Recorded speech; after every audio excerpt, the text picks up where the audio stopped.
Hello financial fans, welcome back to another stock analysis. Today we'll be covering Ahold Delhaize stock ticker AD on the Amsterdam Stock Exchange. Koninklijke Ahold Delhaize operates retail food stores and e-commerce primarily in the United States and Europe. It operates its supermarkets, convenience stores and online stores. Some of the most well-known names include Food Lion, Hannaford, Giant Food, Albert Heijn, Bol.com, Ethos, Gal and Delhaize. The company was formerly known as Koninklijke Ahold and changed its name to Koninklijke Ahold Delhaize in July 2016. Ahold was founded in 1867 and is headquartered in Zaandam, the Netherlands. They are currently sitting at a 28.5 billion euro market cap, and in 2022 they generated a revenue of 87 billion euros. And the dividend yield is currently sitting at 3.5%. 61% of their revenue comes from the United States and 39% of the revenue comes from Europe. To determine the final valuation of the company, we'll be using a margin of safety. This margin of safety will be based on the financial ratios, the financial health and the growth of the company, and we'll be using a standard margin of safety of 25% that can never be below 0%. The margin of safety can either increase or decrease based on the ratios that we're going to look at in just a moment, and the severity that the margin of safety will increase or decrease by will be determined by using a scale. When we're using 4 colors in our scale, bright red will mean a 5% increase, orange will mean no change, light green will mean a 5% deduction, and bright green will mean a 10% deduction. When we're using 3 colors, bright red will mean a 5% increase, orange will mean no change, and bright green will mean a 5% deduction. The first two metrics that we'll be looking at are the EBIT growth and the margin growth. The EBIT has gone up over the years, going from 1.3 billion euros in 2013 to 3.9 billion euros in 2022. The average EBIT growth is 13.7%, meaning a 5% deduction in the margin of safety. The margin has also gone up, going from almost 4% in 2013 to almost 4.5% in 2022. The average margin growth is 1.6%, meaning a 5% deduction in the margin of safety. The next two ratios are the dividend growth and payout ratio. The dividends have gone up over the years, going from 33 euro cents in 2011 to almost 1 euro in 2022. The average dividend growth is 10.7%, meaning a 10% deduction in the margin of safety. This with the payout ratio sitting at 41%, which is no change in the margin of safety. And the final two ratios that we'll be looking at are the debt to EBITDA and return on invested capital. To get a debt to EBITDA ratio, we have to take the debt of the company, subtract the cash from it, and divide it by the EBITDA. Out of this, we get the amount of years of EBITDA it takes for the company to pay off all of their debt.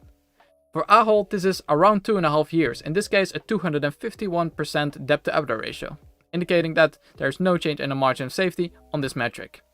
And the return on invested capital for Ahold is sitting at 6.2%, which once again means no change in the margin of safety. Looking very good for Ahold so far. Let's go look at the valuation models next to determine the intrinsic value of the company. The first valuation model that we'll be using is the discounted cash flow model. I've imported the free cash flow of Ahold going from 2019 to 2022. The average free cash flow growth during this period was 4.8%, and I'm projecting a flat free cash flow growth over the next 10 years. And with this percentage, we can determine the future free cash flow for Ahold and determine a terminal year of valuation, using a perpetual growth rate of 3% and a discount rate of 9%. This gives us a sum of free cash flow of 80.9 billion euros, and to get an equity value, we have to add the cash and equivalents and subtract the debt, giving us an equity value of 66.7 billion euros. Now, all the stuff to do to get our intrinsic value out of this model is to divide it by the amount of shares outstanding, giving us a discounted cash flow price per share of 68 euros and 65 cents. The second model that we'll be using is the dividend discount model. I've imported the dividend payouts of Ahold going from 4 years ago to the current year.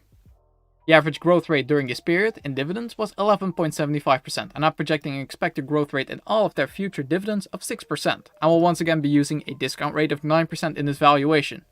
And we get an intrinsic value of this model then of 34 euros and 63 cents, which is a 13.5% upside out of this model.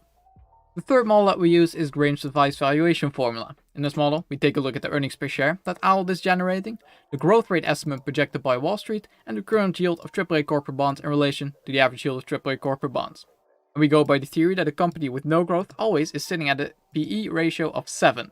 And looking at all of these metrics, we get a fair value out of this model of 28 euros and 14 cents, which is a 7.78% downside out of this model. The fourth model that we use is the multiple valuation. In this model, we take a look at similar companies to Ahold, look at their stock price and their earnings per share. This way, we can determine the average PE multiple in the industry, which in this case is sitting at 16.54. All that's left to do to get our fair value out of this model is to multiply by the earnings per share that Ahold is generating, which is €2.54 a share, giving us a fair value of €42.01, which is a 37.68% upside out of this model. And the last model that we'll be using is the mean reversion theory. In this model, we go by the theory that a company will always trade above or below its mean, and the metrics that we use to determine this are the dividend yield and the PE ratio. In this case, I haven't imported the dividend yield of the past 5 years, because I couldn't find the data for it, but I have seen online that the average yield of the past 5 years has been sitting at 3.68%, while the current yield is sitting at 3.92%, indicating that it's currently undervalued on this metric.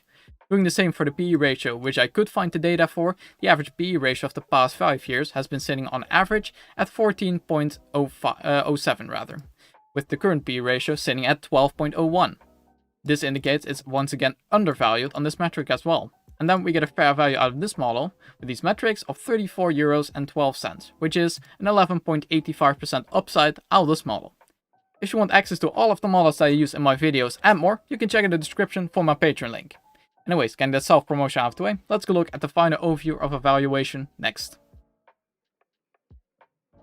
Looking at the final overview, we've imported the discounted cash flow, discounted dividend, grains valuation, the multiple valuation, and the mean reversion theory price per share, giving us an average price per share of €41.51.